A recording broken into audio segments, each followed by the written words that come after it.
What's going on, everyone? Pit River Pokemon back at it again with another video, and I am so excited today for this video. It's going to be a Gouging Fire breakdown slash review of Merida 2025 Regionals. I am here with the semi-finalist, the man, the myth, the legend, Mauricio, aka Mari PokeMariTCG. He's here live in the flesh with me. I'm going to have him on a Discord call. I'm going to be talking about his deck list for a second. I am not a Gouging Fire player at all, but I'm going to try my best in this video to run it. Here's his deck list. He has 3 Gouging Fire, 2 Monkey Dory, 2 Entei, 1 Pheasantipity, 1 Delphox, 1 Squawk, 1 Fluttermane, 1 Radiant Greninja. And you guys can see we got the 4 Sadas, we got the 3 bosses, Roxanne's. You got all this energy and all this other stuff going around. A spec of choice is Secret Box. If you want to go ahead and give me a quick breakdown on your deck list and thought processes of building it and what you got going on here, and then we'll jump straight into the video. Yes, sir. Minor correction, not semi-finalist, finalist. Finalist. My bad. I'm all bad on that. We got the finalist here. Going toe to toe with AzulGG. We'll get to that point in just a little bit. But yeah, run me through the deck list, bro. Let's hear it. Let's see what you got. Yes, sir. This has been kind of my standard build for honestly a while. Even from format to format, I'm making minor changes. But I've always been a big believer in the double Entei, double Monkey, and just kind of keeping it simple, honestly. It's very much a lot of one-ofs, no Pokemon recovery, so once a Pokemon is gone, it's gone. And it's just very straightforward. I think a lot of people's issue with Gouging Fire is that it's inconsistent. And so I just kind of said, you know what? Okay, I'm gonna cut the text and I'm gonna just make it a little bit more consistent, and it's what's worked for me. So Hell yeah, that's awesome. Yeah, I didn't even realize it looking at the list originally that, hey, when you lose your Pokemon or you lose something, it's gone. There's no Super Rod, there's it's no on. recovery whatsoever. It's just see ya. I did Yep. find it interesting you got the 4 trekking shoes, and I was thinking about that. I was like, oh, maybe one, Super Rod or Night Stretch or something like that. But I mean, you're the expert, so and it worked for you, congratulations on the finalist. You got second place there. That's awesome. We'll jump right into the video. I'm going to jump on to Pokemon. I have his list here already pre-built, and we're going to be testing it out, checking it out, asking him questions, seeing how pretty much Merida went. I want to just hear his full story from match 1 all the way down to the final. So yeah, I'm going to pass it over to you, bro. Talk to me on the first round. How the first round go? Who'd you have? What'd you have going on? Give me your thought process. So my first round was Lugia.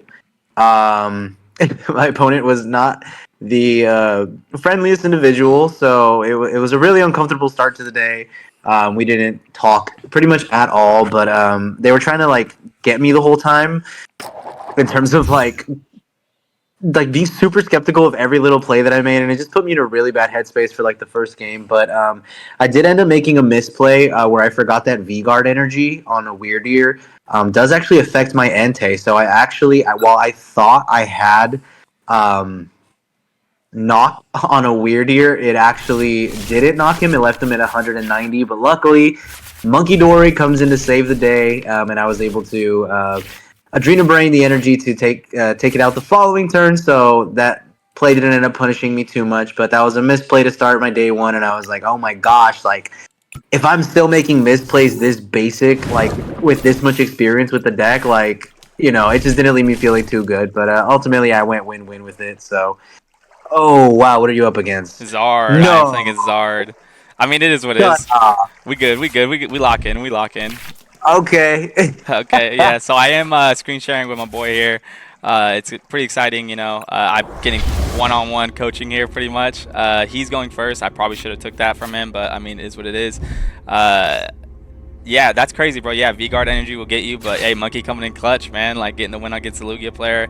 That's the worst, having to deal with somebody that's just not the friendliest. I mean, at the end of the day, we're all here playing Pokemon to have fun. Yeah, we want to win. Yeah, we want to do good out here, but y'all just gotta have better attitudes out here, man, and just do what you gotta do with the best cards you got and just play it. And how you faced what was that, Guardy in round 2?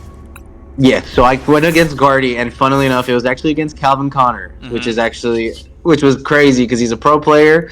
So I was honestly really nervous going into it, but it became really obvious really soon that this new build of Guardy is just really bad into is just really, really bad. Like, it's really good for our match because they, even Calvin Connor himself admitted this, and it's like, yes, with beat sticks kind of going out of favor. Sorry, I'm a little too focused on the game. You're Let me good. focus You're on that. good. He's like, with beat sticks going out of favor, the Guardy kind of takes it a little bit slower with Fluttermane, Cresselia, Spiritomb, just these like smaller boys. Smaller void. You cut out for me, bro. Sorry about that. We must have lost a connection there for a minute, but we are back. So yeah, you're playing against Calvin Connor, former regional champion, super accomplished player. I've played against him myself, and I know he is a handful to deal with. He is a very, very skilled player, and yeah. So run me back through that. You were playing against him. He admitted it to you, and then you cut off from me on that portion. Oh yeah, yeah. Well, he didn't admit to me in the moment. It was after the fact that Okay. this new build of Guardy it drops a lot of the heavy hitters. It doesn't go so heavily onto the Drifloons, the Screen Tails, the loading up the Guardy with double monkeys. It tries to be a little bit more methodical with smaller guys like Fluttermane, Spiritomb, Cresselia, stuff like that. But in this case, it didn't pay off for him at all because I just kind of my game plan against Gardevoir is to just set up an Entei and just start kind of steamrolling through his board. And I was able to do that both games, just kind of taking knockout after knockout. And then when they would return knockout, I would pun it with like Guardy or something. I would literally just punish them by coming in with a gouging fire and Right. just taking the KO. And that's how literally all of my Guardies went kind of exactly like that. But this specific one, it was just kind of a quick 2-0, and Dang. I wasn't really sweating it too much. But yeah. That's wild. Yeah, you 2-0'd him. I mean, because when I played him when I first started playing. I was about 4 months in. I was playing Zard. He was playing Lost Box, and he 2-0'd me very quickly. He made me realize that there was levels to this, but I was very new into the game, so I gave myself a little slack. But yeah, I mean, that's crazy. He's a former champion, and to take him out like that, I think he ended up finishing the tournament 7-0-2 or 7-2-0. I mean, 7-2-0, I think is what it was. Right? Yeah. I think so, something like that. But I mean, he did really well out there. Okay, yeah. So we get to round 3. You're 2-0 right here, and then that's where things get tricky. Tell me about what happened in the third match, bro.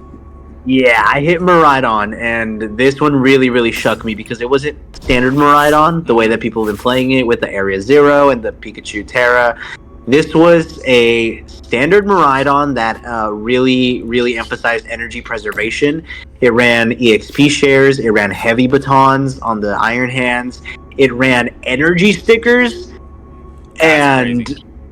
and a lot of the way that I win against Miraidon is just aggressing their energy out of play. It's matching their aggression and then just kind of hoping they fall short on KOing a big boy, where they're having to hit 280 on a charmed gouging fire and having to basically like go all out with a Raichu or something. And so that's usually how I win the Miraidon matchup. But this one, it was hard to do because both games, I had to wait for my opponent to take a KO. Both games went exactly the same. I had to wait for my opponent to take a KO in order to trigger Fez to get a hand to even be able to work with. And by that point, they had loaded Raichus, Fezandipity, Miraidons with experience shares on them, heavy batons on their hands, and it was just so bad. And I left that matchup really shaken. Just went LL and took my first loss of the day. Dang. Oh, that's a tough one. Yeah, I mean, sometimes they get you with just a random, weird build on some type of meta deck or something like that. I mean, it worked for that. The idea behind it of like the heavy batons and the EXP shares kind of sounds like it works. It sounds kind of crazy, but it sounds kind of cool. Maybe I'll make a video on that. For sure. That sounds crazy. So okay, so you lose to Miraidon. That sucks. Sometimes things like that. It's just uncontrollable. You just got to deal with what you got to deal with. I mean, it's just. That's how it goes. You can't win them all, but it is what it is. It sounds like he hung in there pretty well. Yeah. Yeah. You just gotta thug it out sometimes and just hope for the best. I mean, that's kind of the best thing you can do. I feel like at this point. But yeah, you get through that. You go to match 4. Tell me about how that went. What happened in match 4? So in match 4, I went up against Lugia. My opponent Googled me on Limitless, so knew what I was playing already. Literally, as soon as I mulliganed, he said, "I thought so," and I was like, "What do you mean?" And he's like, "I looked you up." And so his friend actually plays Gouging Fire, so he was familiar with the matchup, and it showed because we ended up tying this round. I won the first set, lost the second set, and we didn't get to finish a game 3. but yeah, I mean, it's like it just shows that like a big strength of Gouging Fire is that people just don't know how to approach the matchup, and if Right. that's something I'm willing to admit, I think the deck is good. You know, is good, but it's made better by the fact that people don't know how to play it. This opponent Right. did, and so that was my tie, and I was now at 2-1-1, and I was a little bit rattled. I'm not gonna lie.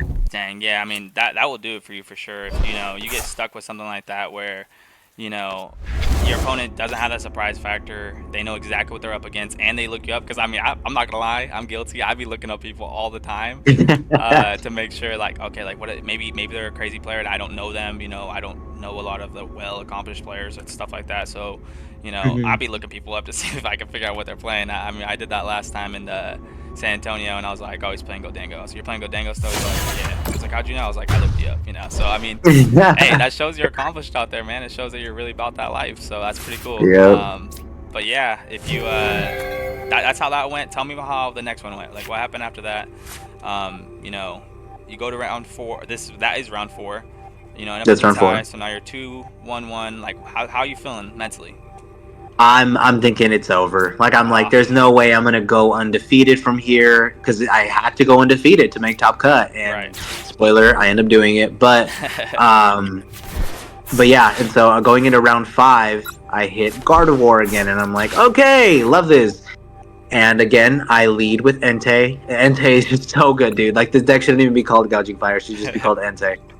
Entei and Dang. friends. Yeah. But yeah, I wrote in my notes. I felt awful for my opponent. Game 1, I just steamrolled with my Entei while they tried to build a board, but kept bossing up Curlias and just never letting them get anywhere. Game 2 went kind of the same. They took a single knockout on Squawk, but I just overwhelmed them with aggression, and they conceded after I KO'd their Guardian. Like game 2 just didn't even. He was just like I just don't know how to I don't know how I'm gonna win this. Yeah. I just felt really bad, but it's just like steamrolling Guardies is the theme of this tournament, to be honest. I mean, Guardy was super popular out there, man. It was super big brain and like super chill to like, hey, I'm gonna run gouging fire. Like it seemed that your spread throughout the matches was fantastic. Hmm. It looked like you had good. No matter where you went with anything, it seemed like you were gonna be fine. So I mean, I think that's the Yeah, biggest part about it, and like it paid off. It paid off huge. You made it to the finals. You get there. It's Guardy Fest after that. You beat the Guardy player. You're feeling better. You're 3-1 or what? Yeah, 3-1-1 at this point. yep. You go on to your next match, and what did you face after that? And I hit another Lugia, so Oh, I'm feeling pretty good. I know how to approach the Lugia matchup. yeah, yeah. So, game 1, my opponent actually had a route to winning, but he didn't see it because he actually could have taken 3 prizes with the hands and then closed out game with the bear. Mhm.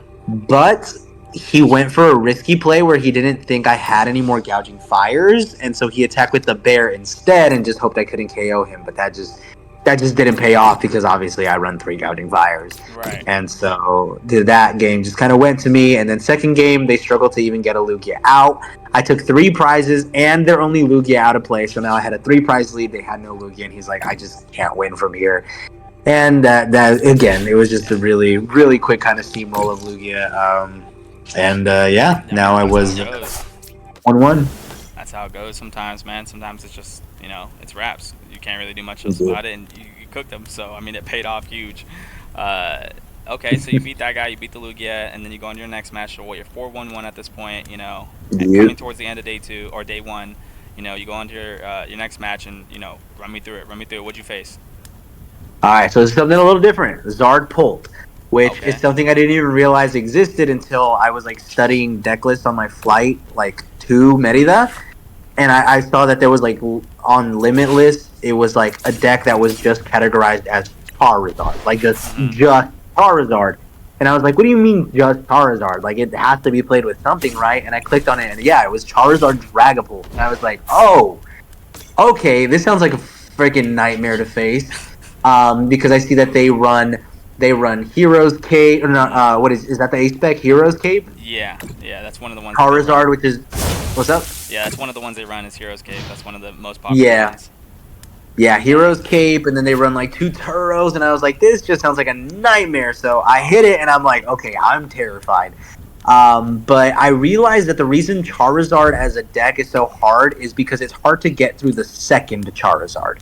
The first Charizard isn't a big deal. They're not swinging on you too hard. You can kind of take it out with ease.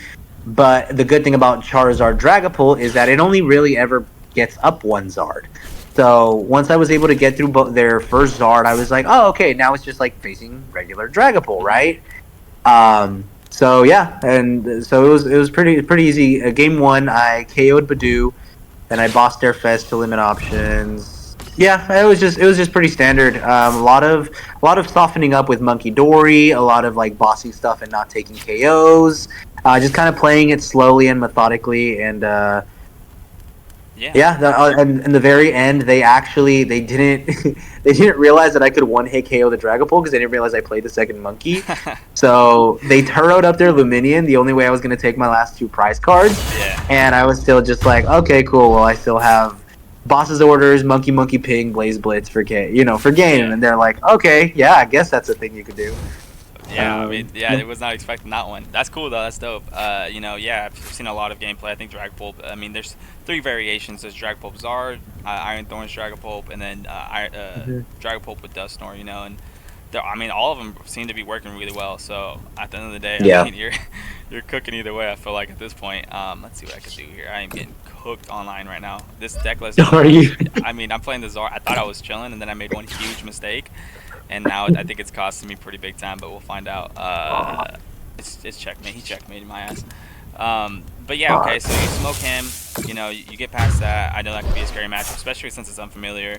And then you go and you get your last match of the day, right? Because now you're 5-1-1. Yep. You're smoking everybody. You're on a roll. Did you face anybody that we know as a pro player on your last match of day two? Like, what'd you face against? Tell me about that. Like, run me through it. No, not a pro player, but they did play. It was Guardy, Guardy again. Again. Let's see it.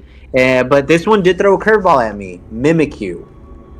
I was pretty scared that if they were able to recycle enough Mimikyus, I wouldn't have answers because I only play one Flutter, and as we know, no Pokemon recovery. Right. So, luckily, they didn't opt for the Mimikyu only board state, which I genuinely think would have worked. They tried to play it very standard, and once I got past the first Mimikyu, it was just playing very classically. Yeah, you just cooking all the Guardies out there, man. I mean, Guardies seem to be very popular in Merida. Like Guardy, Lugia, Miraidon, Dragapult. Those seem to be like the most popular decks out in the room. It seemed like from what I saw in the results and stuff. Does that sound about accurate?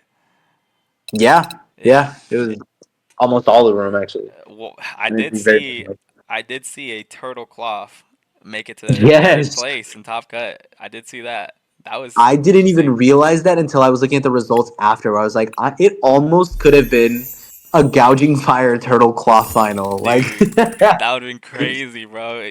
Bro, at that point, like after if that would have been the finals there, and you win that or whatever how it goes, you would have had to shout me out on that one because you know me with the cloth, bro. You know how I am with for real, cloths, bro. dude. You would have had to been like, yo, shout out Tony for the cloths.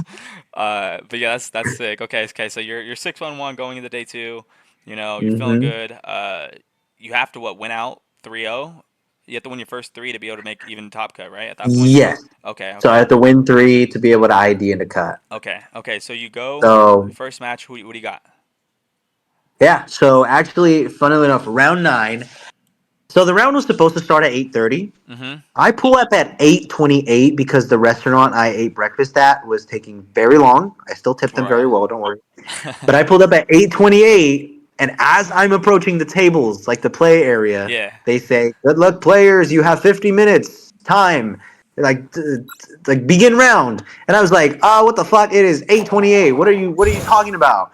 And so I sit down, and the judge is like, "What's your name?" And I was like, "Mauricio." And he writes on my slip, "Tardy." I was like, "What do you mean tardy? You guys are just early. What the hell? Like, I'm here. Like, it's not even 8:30 yet. Like, do not write tardy." And so for anybody that doesn't know, when you are tardy to a match, a tie counts as a loss. So you have to either win the set or it's a loss. A tie and a Bro. loss are now. So I was like, oh Man. my god. Okay, well that's kind of fucking shit. So it's Miraidon. And I was like, okay, good. Well, at least Miraidon, it's turbo. We can get the 3 games in. So then we do. So win game 1, lose game 2. Game 3 is really fucking saucy. Like, it left my heart pounding afterward because I KO his Magnemite on turn 1. And I think, oh, this is going to be super inconsequential. Taking a single prize against Miraidon never does anything for my prize trade because it's usually 2-2-2, right? Yeah. Little do I know, it's actually very consequential because my opponent takes return 2 prize cards. They're on track to win the game in 2-2-2. Mm-hmm. It's my turn and time gets called.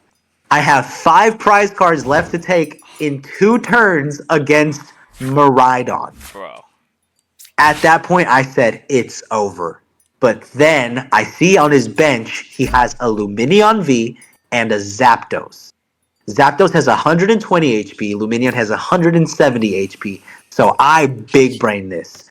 I take that first turn of time, turn 0, to get a single Monkey Ping onto the Lumineon. Mm-hmm.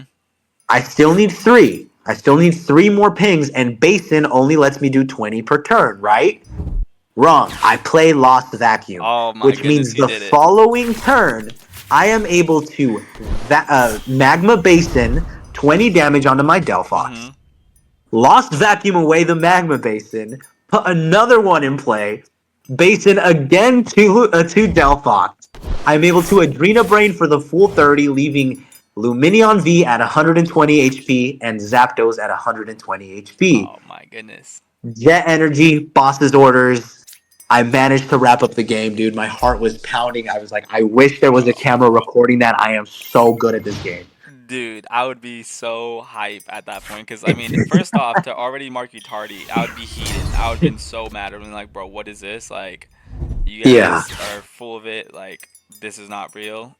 It's not even time. I would have had a whole discussion with the refs. I feel like I would have crashed out a little bit, but to I come was back, gonna appeal it, bro, dude. I was gonna appeal it, but I was like, let me just save my energy for the match. I could win. yeah, I mean, it paid off. You turned around and just clutched up so hard.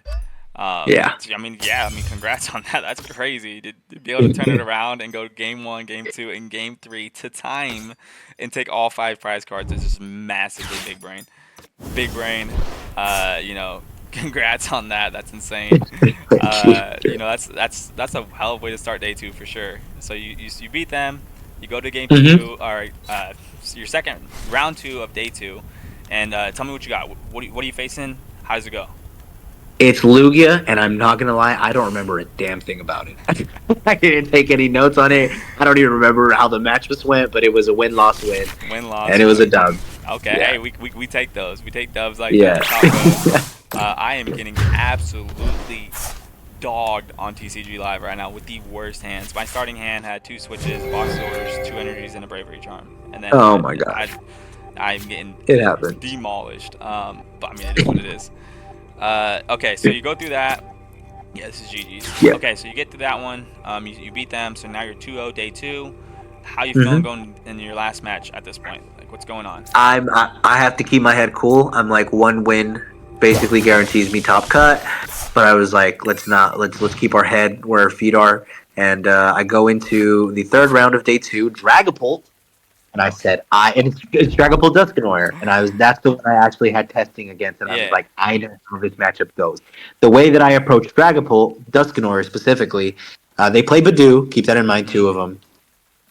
So the way that I approach this matchup is I lead with a single Entei. I try to get that loaded up with energy as early as possible, and just keep a Greninja on my bench. The reason I do this is because Entei is able to just take easy knockouts. Greninja is really difficult to strand because all I need is a single energy, because the deck plays 2 counter catchers. Right. So what would typically happen if you have something like, say, a Gouging Fire on the bench that doesn't have energy on it? They will try to counter catch or stall it up to buy them some turns. And so you want to make sure that they're not allowed to do that until you're able to load a Gouging Fire with at least 1 energy. And so I did that both games. Led with Entei, bench Greninja, and they were bedewing me for countless turns until they came in with Dragapult, which I'll admit, my opponent wasn't the best player because they came in too early with Dragapult. They could have definitely taken some more Badoo turns. I wasn't overly aggressive. Okay. But basically, yeah, they came in with Dragapult, and once they KO'd my Entei, started triggering my Fezzes and my Monkey Dories. It's very much like it feels like a martial art with that matchup, where it's like you both just take like boxing. It feels like boxing, honestly, where it's like you both take these little subtle jabs at each other, making sure not to like over exhaust yourself too soon, Yeah. and then when you see the right window to strike, you go for it. You hit the strike, you hit the uppercut. I don't know too much about boxing, but I do know that's kind of how it goes. You kind of have to just play it a little bit reactively, and so that's Yeah. how I did it against Dragapult, and I ended up just big braining double win out of that one. I mean, I remember leaving that one feeling like, dude, I am so good, and just feeling so pumped that I was now at 9-1-1, which yeah. means as long as I didn't get down paired, I could ID my next round and basically guarantee myself in a top cut. And that's exactly what you end up doing, right? Exactly. Exactly. That's awesome. That's crazy. That must feel fantastic too, because like now you're riding on a high note. You're feeling, pumped up. You're ready to go. You're like, oh hell yeah, I'm about to smoke everybody in Top Cut. You're feeling good. They did have the standings come out for the Top Cut and all that kind of stuff. You know, Yeah. so you go into Top Cut, you ID, and from my understanding, you ID'd, and then they have a top 14 cut.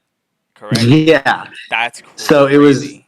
yeah, me and Brent Tonneson ID because we're like, okay, it's very like 29 Yeah, guaranteed top cut.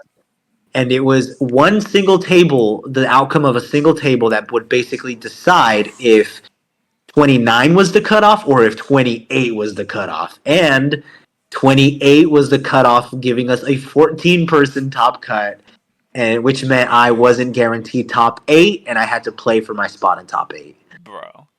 That would Yeah. I'd be so salty because I did see that you were like sixth or something like that in top eight, and then Yeah, all I of a was sudden, 16. and I was like, wait, you got 29 points. Like everybody else underneath you like has 28. Like you six should be Mhm. fine. The next two people down should play to see who makes top eight or whatever. But that obviously didn't happen. You guys all had to play except for the number one seed and number two seed. Yep. And how are you feeling? Like after that happens, you're like, oh, I'm in top cut for sure. And then they tell you, psych, never mind, pull the rug from underneath you, and you jump into the next one. How are you feeling at that point? Like, are you like, this is BS, or you're like, all right, let's smoke these guys? Like, how you feeling? No, I mean, it's how it happens. If anything, I was like, I at least want to make top eight because I've already told everybody like, oh my god, gouging fires in top cut, and I would have been so embarrassed if I lost the ASIM cut round and people are like, wait, why are you not on top eight? And I was like, oh well, yeah, I mean, you see, I made top cut, and it's like I was like, dude, that's so embarrassing. So I was like, I need to at least win my ASIM round. Oh yeah, bro, definitely that would have sucked. Been like, actually, I didn't make top cut. My bad. False alarm. Sorry, guys. Yeah, but I mean, the gouge Sorry. have gouging fire, bro. Gouging fire out of all decks in top cut is actually cracked. So tell me how that Yeah, goes. bro. So you get matched up with a pretty tough opponent for top cut to fight for Yeah. your spot in top eight. Tell me about how it goes. Tell me your mindset as soon as you hear about your opponent's name and who you're playing against. Let me Mm-hmm. know. Yeah, so once they released the standings, I was able to see that I was going to go up against Caleb Gedemer, Hmm. which is the Louisville regional champion, teammate of AzulGG, running the exact same 60 as Azul, which was actually a good thing because I pretty much knew his list going into it. Hmm. He didn't play Zapdos and he didn't play Vitality Band, which is Okay. phenomenal for my 230 HP Entei and 230 HP Gouging Fire. I was like, oh, we are big chilling.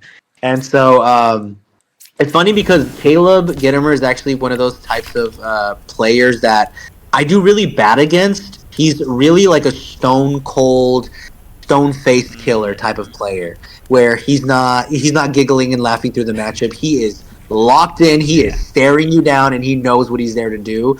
I'm a very hee hee ha ha type of player. Yeah.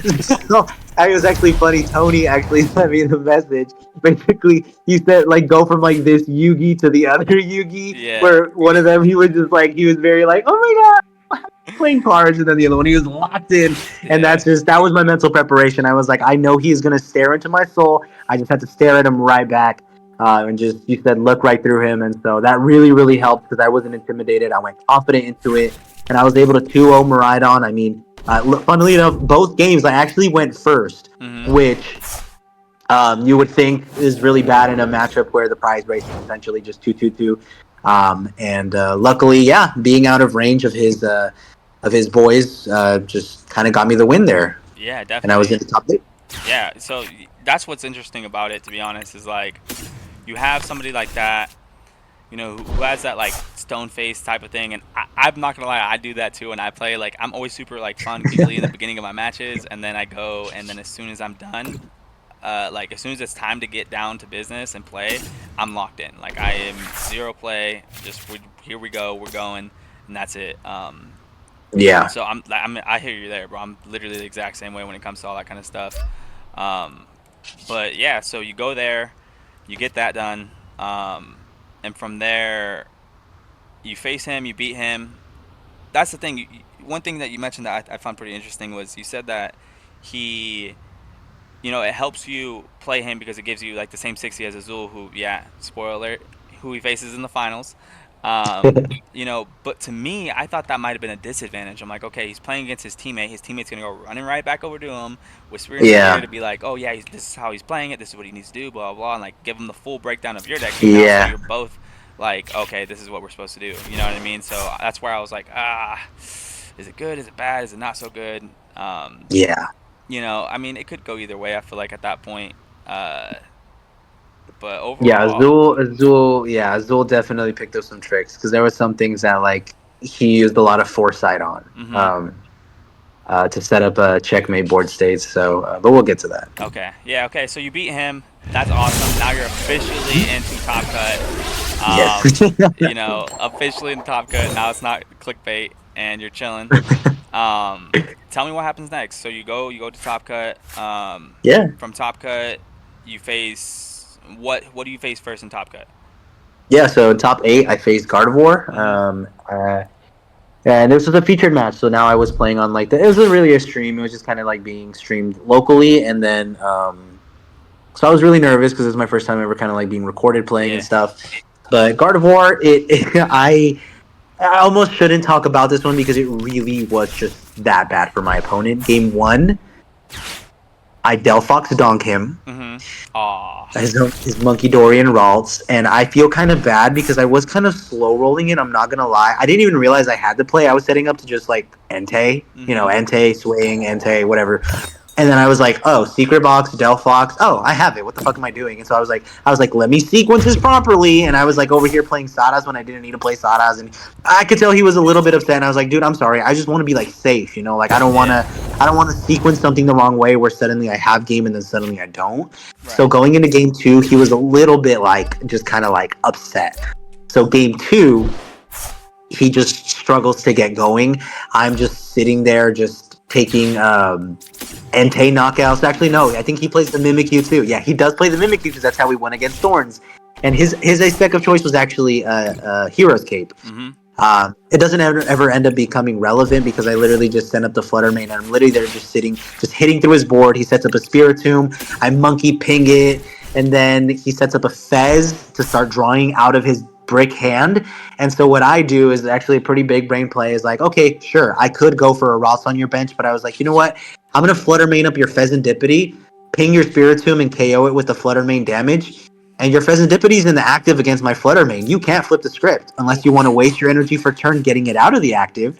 And that's exactly what happened. He couldn't flip the script, and so he was still dead drawing. I had 90 damage on a Pheasantipity, which you know what that sets up exactly for? Mm-hmm. Delphox. The Yep. following turn, I Delphox his Pheasantipity and a Curlia out of play for 3 prize cards. He Ionos me to 1. Dang. The 1 gets it's an energy to be able to flip the script into Nest Ball for Pheasantipity, draw into Secret Box, Boss's Orders game. And Dang. my opponent, who I will not say by name, absolutely crashed out. Like I'm talking, packed their stuff, furious. Quickly, furiously, was literally whispering under their breath, "This is fucking stupid. Are you fucking kidding me?" Like in front of the judges, but like under his breath. But you could still tell what he was saying, right? Right. And he slammed his chair into the table, banged the wall, and just stormed off. Damn. I was so uncomfortable. Like the people were standing by watching, and they wanted to cheer, but they're like, "What was that?" It was so uncomfortable because it's like, dude, I just made top four. Like, bro, like say GGs, and so I don't know. It was just really uncomfortable way to get into top four, but I was like, okay, whatever. I'm in top four.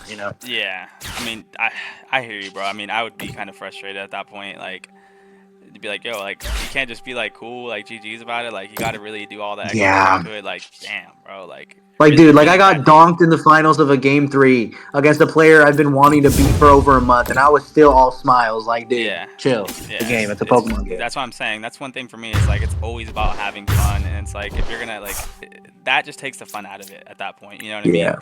But I mean, you got the win. You move on. Is what it is. Hmm. You know, you beat him. That's insane on how it went down. Super big brain is what you know, and I hear you about like, hey, I want to make sure I'm thorough. I'm going a little bit slow. I do have the game in hand. I didn't see it at first, like, and that's the thing. If you rush a little too fast, you might have accidentally missequenced it, and not that play's gone. You know what I mean? So I hear you Yeah. 100%. I'm smoking this Charizard-Dragapult play right now. But okay, so from there, you go to the finals, correct? Top 4. Okay, top four. So you get to top four, Yeah. semifinals. Break it down for me. What do you face? Yeah. What This happens? Miraidon again. Okay. This is a Brazilian player, which I lost to a Brazilian player playing Miraidon Mhm. earlier in the tournament. So I was like, okay, please, please don't let this be like my whatever. Yeah. But win game 1, lose game 2, game 3. He's up on the prize lead. He takes the first 2. I take the following 2. He takes the next 2. I said, okay, well, I know how this goes. He's going to take the next 2. Nope, Mhm. Roxanne. And it's funny because this is the play that people. This was on stream again. Like my top 8 and my Yeah. top 4 were both on stream. And at this point, the Beach Court podcast, which big shout out to them. They were live streaming like the whole event, basically keeping people updated. At this point, they were from their phone on their live from inside the venue, they were streaming the game, and so I had people texting me, "Dude, that Roxanne play was insane!" Because of Roxanne in the late game, Yeah. basically set him back down to 2. He didn't have an attacker loaded, and I was able to two for the game, and it was just, dude, it was. I just feel so sick every time a Roxanne actually freaking pays off, dude, because it's like nobody believed in the Roxanne tech, and then it comes in and it wins me the final fucking game of a top 4 match to lock in finals for me, and it just feels so fucking good to just say, I told you. Yeah. That's crazy. You know, you get the win. I mean, I would have felt amazing at that point. I'm like, yeah, that's what's up. Like, this is how we play out here. I'm really him type of thing. Like, I would have been so hype. You know, congrats on that. That's awesome. So you go from Thank there. you. You beat him. And I wish I would have saw the stream, bro. I didn't know there was a stream, man. Ah, that sucks. Yeah. I mean, I'm sure it's on YouTube or somewhere, so I'll pop up after this video Yeah, and they're check it gonna out. post it soon, so Okay. you should be able to watch it back. It was pretty sick. Okay, cool, cool, cool. So I'll check that out, and then you know we'll get from there, and we'll go to the finals at this point, correct? So Yeah. finally, your time to shine. Okay. So we get to the finals, and break it down for me. What happens? What's going on? Thought process. You're like, oh my god, I'm in the finals, dude. Like against like a rival, kind of. Like, talk to Yeah, me. Talk to dude. me. No, dude, it was like a whirlwind because like I'm at the featured stream match and that's kind of separated, and the Mhm. the majority of the audience is kind of like gathered around Azul's table because obviously it's It's Azul, Azul. Yeah. and so I see Azul's opponent stand up and just kind of cheer, and everybody's like, "Woo, Mexico, Mexico!" And so I start chanting too, and I was like, "Oh, sick! I get to face a Mexican player in the finals. Like Azul lost, I get to, like this is cool." And then I turn around and Azul standing behind me, and I was like, "Oh, shit! Azul won. They were just cheering for him." Yeah. Damn. And so I'm like, okay, I get to face Azul in the finals. They bring all the cameras out, dude. I was like, oh my god, this is a lot. Like, I didn't at first they told me there's not even going to be a stream. Now I'm getting interviewed by these like by 3 different cameras at the same time by these people who are Yeah. like, do you speak English? Do you prefer English or Spanish? And I was like, I both. And they're like, speak Spanish, please. And then so I get interviewed and I'm just speaking the most broken fucking Spanish ever, just like Oh. speaking absolute Spanglish. And I was like, they were probably like, yeah, we just want to show that there's a Mexican player here, But anyway, so yeah, we go into the match, and I'm trying to play it up for the cameras. I'm trying to. I keep telling Azul like I was like I've been waiting for this day. You said my deck suck, and I'm ready to show you otherwise. And so we go into it, and I'm up 1 game. First game wasn't pretty notable, just kind of Mhm. steamroll him. And I was like, okay, I am 1 win away from being the Merida regional champion, from beating AzulGG, and I let the winning get to my head, right? Ah. So that in game 2, Unfortunately, I take the L. Azul does a really, really, really good job of setting up a checkmate board state where he has a loaded hands, a Mm-hmm. loaded. He's hitting 2 energies off of all of his generators, just hitting them back to back, and a Ah, Magneton in play. And so I said, there isn't a single thing I can KO here that would win me this game. If I KO Miraidon, cool. Raichu just kills whatever. I KO the Raichu, cool. Iron Hands, like anything that I send up will just lose here. right. So basically, I concede it, and we go into game 3, and I'm not gonna lie, I don't even. Okay, no, my bad. I know exactly how game 3 went because there wasn't much of it. I go second, which is what I want to do, and I start Entei, and I say, awesome. Um, he sets up his board, and I do not draw into a second basic. I use both of my vessels. I sequence properly. You can go back. You can play the VOD and see if I did anything Mm-hmm. wrong. But I can guarantee you that I didn't because I had a fleet-footed, and that single fleet-footed was going to have to find me another Pokemon. I had used both of my Earthen vessels to thin 4 energies out of the deck, and I say this is a big fleet-footed. I was almost going to get a Judge Shuffle because I was like, I don't want to have any regrets after this. I want to know that it was a Judge Shuffle. It wasn't anything I did wrong. I couldn't have shuffled one more time, one less time, whatever. And I was like, no, that's such bad energy to put out into the universe right now to be Yeah. like, oh, this could be the last one. And it's like, I was like, no, if I'm going to go out, I'm going to go out on my On my yeah, accord. go out on your I shield. shuffle, I offer the cut and the tap. Azul cuts it, fleet footed, nothing. And it's kind of funny. There's a video of me. Okay. Let me take it slower. I pass over to Azul, and I can hear as soon as I do the pass gesture. I do it with both hands to be super obvious. I do it with both hands. I say pass, and I can hear the stream across the room. The people viewing the stream, everyone goes, "Oh!" Damn. It was so fucking funny, but I was like, anyway, so Azul has it. He literally says, I'm pretty sure I have it, but let me just play it out. And so bro is doing all kinds of things. He's Luminioning for Arvin. He's getting generators while bro has a Magneton Raichu in play. And I was like, dude, you literally just need an energy. Like, you need a single energy. You're telling me you don't have. He's like, no, I have the energy. And I was like, there's a video of me saying, Azul, you have it? Just take it. It's hella funny because he laughs about it, and he takes it. The Raichu with 4 energies is enough to Mm-hmm. KO my only Entei in play, and it's a swift game 3. Take the L, and if anything, I feel good that I lost to bad luck as opposed to bad playing, and so that's what's gonna help me sleep tonight. Yeah, I mean, that sounds like a roller coaster of emotions, to be honest, bro. I wouldn't even know what to do with myself at that point. Uh, GG's, man, that one stung because I did see the results and I was like, I've been sitting there waiting, like, what's going on? What's going on? How's my boy doing? Like, did he clutch Yeah. up? Am I talking to, like, the GOAT? Like, you know, whatever. Like, it's just insane, because we have practice matches a lot and stuff. So I'm always like, I just destroyed him I took all 6 and he took 0 prizes. So, this is correct. But yeah, I'm like, okay, like what's going on? So I go on, I look at PokeDad, I see him like, I look up, I'm like, oh, he wins, and I seen you, I was like, and then it shows Azul like gold, and I'm like, Yeah. did he lose? I was like, no way. I was like, to Azul? Because like when I saw him in Yeah. the top 8, I was like, if he faces Azul in the finals, that's insane, and smokes him in the finals.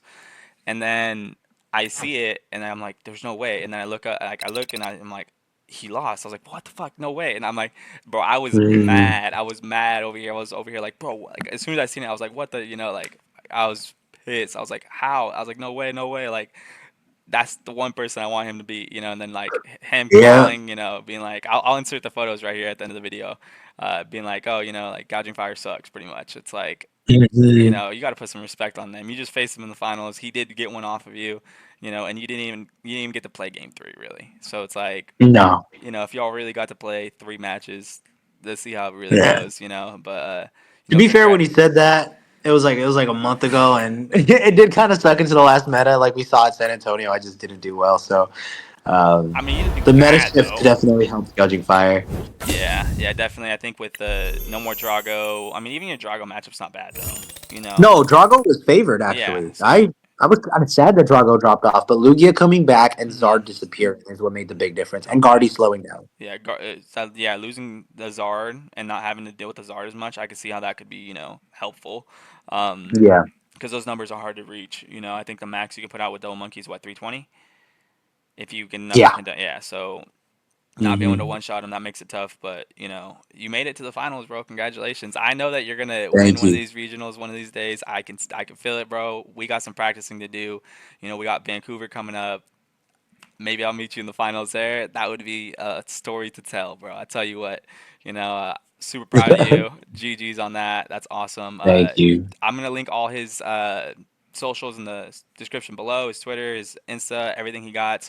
If you're a Gouging Fire player or interested in playing Gouging Fire, he has a Discord group of Gouging Fires, and they brainstorm and they practice and they talk about things and all this stuff. Hit him up, follow. Super awesome player, super fun to play against. Always good sportsmanship and everything. Classy always. So go give him a follow. Hit him up. If there's anything you want to shout out to the homies, now's your time, bro. Go for it. Yeah, I mean, shout out to you and the rest of the crew. You guys keep my love for the game alive, and appreciate having a close group of friends that just kind of, even when Pokemon's not what we're feeling, we can still game with each other. And Absolutely. yeah, shout out to you guys. Yeah, absolutely, bro. I'm glad you brought up that Yugi thing because I was like, bro, you got this. Like, hey, you could stare through him. Like, you got it. Like, you don't even let that noise like bother you, bro. Because like when I'm the same way, bro, I lock in, I put my hat forward, and like if I have my hat backwards or I'm not wearing a hat, I don't feel right. I had to lock it forward, and I just Mhm. focus up, like, because it closes everything else off for me. So I feel you, bro. That like in the nerves at that level, high of a level of gameplay, one mistake can cost you anything. One missed sequence can cost you the whole Mhm. thing. So again, big congratulations, GG's. This is our interview with the finalist. I said it right this time. The finalist of Merida 2025 Regionals. Thank you again, bro. We'll catch you guys on the next one. We'll probably do a collab video here soon of us playing a match of some built decks or something. We'll figure something out, but we will be coming back. He will be back on the channel. Thank you again. We'll catch you guys on the next one. See ya.